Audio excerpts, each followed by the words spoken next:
So now, you put yourself in this position. So, you're on a dating site, and you find someone, and this might even be more powerful initially for women than for men. Because I don't know if you know this, but women rank 85% of men as below average in attractiveness. Now, men get their revenge, don't get me wrong. I'm not trying to make a case that, women are more demented when it comes to men than men are when it comes to women. It's just they're demented in different ways.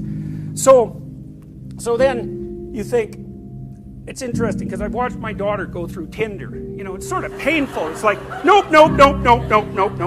And she kind of thinks it's funny. And I suppose it is, but it's cruel as hell, right? If all these poor Weasley guys, they're just getting sorted into the you should not be in the damn mating pool pile. Right, and that's a fundamental judgment. You should not be in the mating pool. Like if you're off on a genocidal spree, that's exactly what you're trying to do. You're trying to prevent that. So, I'm not saying my daughter's got genocidal tendencies. Although she probably does, because she is human, by the way. So, alright.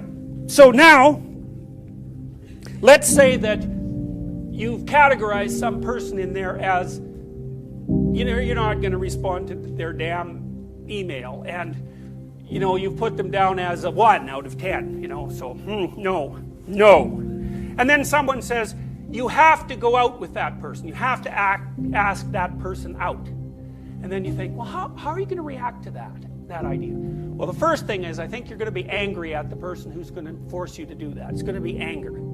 And then the second thing is, how are you going to feel when you bring that person into public with you, around your friends? Okay? How are you going to feel? And the answer to that is, you're going to feel disgusted and ashamed. And the reason for that is because it's contaminating, it's catching. And so then that puts the damn theories together. And this is why. If I force you to go out with someone that's low status, and we'll say low attractiveness, we'll put the whole package together. Low attractiveness, low socioeconomic status, no real hope for the future, and really unlikable. We can put all those sorts of things together, and you're going to think, no way.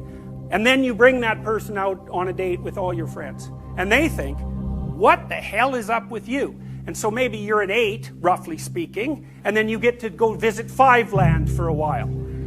Okay, now, what happens to you? Now, this is where it gets tricky. So, we know that you, like the lobster, have a counter way down in the bottom of your brain that's really, really old. It's precognitive, it's even pre-emotional. It's way down there at like reticular activating level. And what it does is scan the world to figure out where you are in the hierarchy. And it actually matters because if you're low, then you die, or you're stressed, or your children die, and everything's worrisome to you because you're barely clinging on to the edge of existence, and you only take impulsive pleasures because that's the longest span that you can count on having pleasures over, and it's rough at the bottom. And you get low status mates if you get any at all, and it's not good. So you actually do not want to be there. And there's a reason for that. Whereas at the top, it's like, yes, you get preferential access to everything. Everything. So it's better to be there.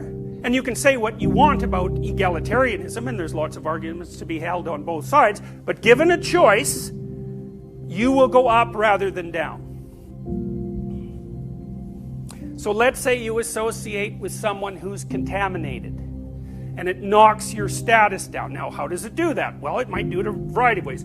You feel bad about yourself, so that would be low self-esteem. So that means the part of your brain that's evaluating you as a high-status, competent being is now doubtful about whether you actually, fit that description. And then there's all your peers, because they're judging you like mad, and what they're basically doing is status evaluation. Are you like a lowly crumb brother who's absolutely outside the mating hierarchy completely, or are you like Mr. Vampire Billionaire who's the dominant vampire billionaire who's at the pinnacle of generic female literary pornography? So that's basically the hierarchy. So the problem is that if you take a dominance hit, your serotonin levels fall. And what that does is increase your negative emotion and decrease your positive emotion and increase the probability that when anything anomalous occurs, that you're going to have a generalized stress response. So that's the connection between the damn theories. If you're associated with the disgusting, your status falls. And that's what destabilizes the belief hierarchy. It's not a direct effect on belief. And that puts the problem in a completely different light in many ways. It's like, well, what the hell are you supposed to do about that exactly? Because it looks like there's no denying the fact that the top of the dominance hierarchy is a better place. I got to put one more twist in that. Terror management theories and their like basically say that it's your belief system that stabilizes your emotions. And then, I varied that a bit and said, well, wait a minute. It's your expectation, desire hierarchy and the match between that in the world that stabilizes your emotions. And that's partly because it does, because you're not freezing to death or overheated or starving, but also because you can sit in a room like this with all the other conformists and feel like no one's going to, stand up screaming and become murderous, which is a really good thing. But here's a twist. The twist would be the degree to which the expectancy desire map regulates your emotions and your general response, your general stress response, is proportionate to your position in the dominance hierarchy, right? So it's modulated by the degree of success that you have. And that's an important codicil, because it means the integrity of your theory about the world works better, as well as that theory of the world is in fact working well for you, which means you're near the top of the dominance hierarchy. And then it really regulates your emotions, as it should, because the environment is less dangerous for you. It's not psychological, man. If you're high in the dominance hierarchy, even in Canada, and you have someone who's sick in your family, they get to see the doctor a long time before someone who has a low IQ and no social connections. And it's not just corruption. There's an element of that, who you know. It's just successful, conscientious people who are open. They have access to all sorts of strategies and plans and ways of figuring things out that people who are at the bottom of the dominance hierarchy, they just can't even muster. Plus, they're way more likely to be taken seriously when they go see a doctor, because they're articulate, so it's a big deal. Okay, so then we're saying the degree to which your theory protects you from the world, your theory and its incarnation in the actual world, is proportional to where you are in the dominance hierarchy. And so what that means is that if you ever associate with anything or anyone that lowers your status, you forfeit the protection of your sociocultural confines.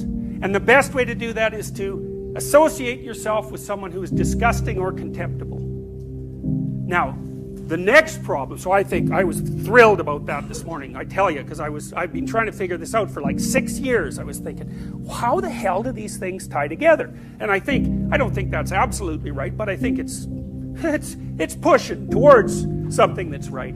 But then the problem that comes out of that is, what do you do about it?